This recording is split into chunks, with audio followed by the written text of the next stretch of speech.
केवल वे ही लोग इस मंदिर की ओर आकर्षित होंगे जिनकी नियति बदलने वाली है। जरा सोचिए, कितनी गहरी बात है ये। पीढ़ियों से चली आ रही ये एक बहुत ही रहस्यमयी स्थानीय मान्यता है। तिरुचिरापल्ली के पास मौजूद तिरुपत्तूर का ये शांत सा ब्रह्मपुरीश्वरर मंदिर, ये सिर्फ ईंट और पत्थरों से बना कोई आम ढांचा नहीं है, बिल्कुल नहीं।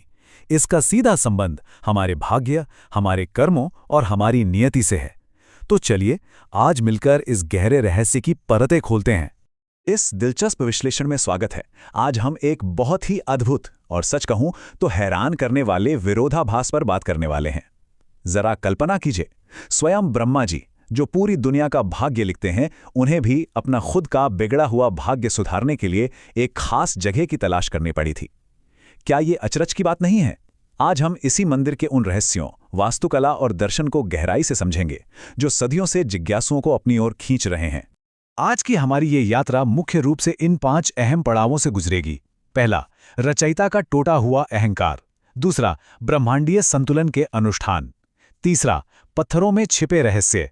चौथा, बाहरी भाग्य बनाम आंतरिक मन। और अंत में 5वां, परिवर्तन के लिए अहंकार का समर्पण। चलिए आगे बढ़ते हैं। तो शुरुआत करते हैं पहले हिस्से से, रचयिता का टूटा हुआ अहंकार। अगर हम शैव पौराणिक कथाओं को देखें तो वहां एक बेहद नाटकीय ब्रह्मांडीय संघर्ष का जिक्र मिलता है। एक समय था जब ब्रह्मा जी के भी भगवान शिव की ही तरह 5 सिर हुआ करते थे। अब हुआ यूं कि इससे उनके अंदर एक बड़ा भारी अहंकार पैदा हो गया। उन्हें लगने लगा कि भाई मैं सृष्टि का निर्माता हूं तो मैं शिव के समान या शायद उनसे भी श्रेष्ठ हूं। इसी अहंकार को तोड़ने के लिए भगवान शिव ने क्रोध में आकर ब्रह्मा जी का वो 5वां सिर काट दिया और उनकी सृष्टि रचने की शक्ति भी हमेशा के लिए छीन ली। सोचिए, जो खुद रचयिता है वो शक्तिहीन हो गया। इसके बाद ब्रह्मा जी क्षमा की तलाश में दर दर भटकते रहे और आखिरकार तिरुपत्तूर पहुंचे, जहां उन्होंने घोर तपस्या की। और यही वो वजह है जो इस मंदिर को इतना अनूठा बनाती है। पूरे भारत में ब्रह्मा जी को समर्पित मंदिर वैसे भी ना के बराबर हैं, बहुत ही दुर्लभ। लेकिन यहाँ उनका एक बिल्कुल अलग गर्भगृह है, जहाँ वो कमल पर 6.25 फीट की एक विशाल ध्यान मुद्रा में विराजमान है। ये जगह सामान्य आशीर्वाद या धन दौलत मांगने के लिए नहीं है, बल्कि इसका पूरा फोकस हमारी नियति को संरेखित करने और हमारे कर्मों के भारी बोझ को कम करने पर है। चूंकि इसका गुरु ग्रह यानी बृहस्पति की ऊर्जा से बहुत गहरा संबंध है, इसलिए यहाँ गुरुवार के दिन को आध्यात्मिक रूप से सबसे ज्यादा शक्तिशाली माना जाता है। एक तरह से ये जीवन सुधारने का केंद्र है। अब आते हैं हमारे दूसरे पड़ाव पर, जो है ब्रह्मांडीय संतुलन के अनुष्ठान।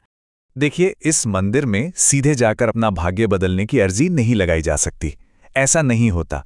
यहाँ कर्मों की शुद्धि का एक बहुत ही सख्त और बहुत ही सटीक क्रम है। सबसे पहले भगवान शिव की पूजा करनी होती है, जो दरअसल हमारे अहंकार के विनाश का प्रतीक है। जब तक वो अहंकार नष्ट नहीं होगा, आगे नहीं बढ़ा जा सकता। इसके बाद ही ब्रह्मा जी की ओर बढ़ा जाता है, जो नियति को सुधारने का प्रतीक है। और सबसे आखिर में जीवन में समृद्धि के लिए देवी ब्रह्मा संपत गौरी की पूजा की जाती है। सच कहें तो ये क्रम जीवन का एक बहुत बड़ा सत्य हमें सिखाता है कि जब तक पुराना अहंकार नहीं छूटता, तब तक किसी नई और बेहतर चीज की शुरुआत हो ही नहीं सकती। ब्रह्मांडीय ऊर्जा को संतुलित करने के लिए यहाँ एक बेहद दिलचस्प और पूरी तरह से गणित पर आधारित अनुष्ठान भी किया जाता है। और ये पूरा का पूरा अनुष्ठान सिर्फ एक खास संख्या पर टिका हुआ है, और वो संख्या है 36। अब 36 ही क्यों? तो ये कोई यूं ही हवा में नहीं चुन लिया गया है, इसका एक पूरा गणित है। 27 नक्षत्र और 9 नवग्रहों को आपस में मिला दें तो उनका जोड़ 36 बनता है। यहाँ 36 घी के दिए जलाए जाते हैं, जो असल में हमारे जीवन पर पड़ने वाले सभी ग्रहीय प्रभावों को पूरी तरह से संतुलित करने का काम करते हैं। इसके ठीक बाद गर्भगृह की 9 परिक्रमाएं की जाती हैं। ये कोई साधारण परिक्रमा नहीं है, बल्कि नवग्रहों के प्रभाव से पार जाने और अपने खुद के कर्मों के चक्र से ऊपर उठने की एक बेहद शक्तिशाली प्रतीकात्मक क्रिया है। चलिए अब आगे बढ़ते हैं तीसरे हिस्से की तरफ, पत्थरों में छिपे रहस्य। यहाँ वास्तुकला से जुड़ा एक बहुत ही बारीक लेकिन बेहद महत्वपूर्ण रहस्य है, जिसे षोडश शिवलिंगम कहा जाता है। 16 धारियों वाला ये अत्यंत दुर्लभ शिवलिंग उसी सटीक जगह को दर्शाता है जहां भगवान शिव ने ब्रह्मा जी को उनके शाप से मुक्त किया था। शैव परंपरा में 16 की संख्या यूं ही नहीं होती। ये निर्माण के 16 आयामों और चेतना की संपूर्णता को दर्शाती है। तो ये पत्थर सिर्फ कोई आम मूर्ति भर नहीं है, बल्कि सृष्टि के पूरे चक्र और उस क्षमादान का एक जीवंत, जीता जागता प्रमाण है। और जरा प्राचीन भारत के वास्तुकला के इस चमत्कार को तो देखिए। तमिल महीने पंगुनी के दौरान जब सूर्य उगता है तो उसकी किरणें सीधे ब्रह्मा जी की मूर्ति को रोशन करती हैं। मतलब बिल्कुल सटीक, ये कोई तुक्का या संयोग नहीं है। उस दौर के दक्षिण भारतीय वास्तुकारों ने खगोल विज्ञान और ब्रह्मांडीय ज्यामिति को सीधे इन पत्थरों के अंदर कोड कर दिया था। ये इस बात का पक्का सबूत है कि उनकी खगोलीय समझ कितनी ज्यादा उन्नत थी। अब रुक करते हैं हमारे चौथे विषय का, बाहरी भाग्य बनाम आंतरिक मन।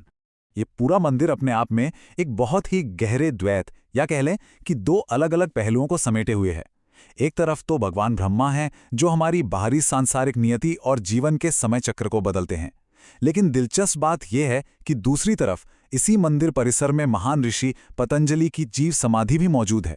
ऋषि पतंजलि हमारी आंतरिक चेतना, हमारे मन और हमारे कर्मों पर नियंत्रण का प्रतिनिधित्व करते हैं। ये एक बहुत ही अद्भुत संतुलन है। इसका सीधा सा अर्थ ये है कि अगर किसी ने अपने भीतर के ब्रह्मांड पर यानी अपने खुद के मन पर विजय प्राप्त कर ली तो बाहरी दुनिया और उसका भाग्य तो अपने आप ही बदल जाएगा। और अब हम आते हैं आज के हमारे अंतिम पड़ाव पर, परिवर्तन के लिए अहंकार का समर्पण। अगर हम इस पूरी पौराणिक कथा को एक मनोवैज्ञानिक नजरिए से समझने की कोशिश करें तो ब्रह्मा जी उस अहंकार के प्रतीक हैं जो हर इंसान में कहीं ना कहीं होता है, जो कहता है कि मैं ही अपने जीवन का निर्माता हूं।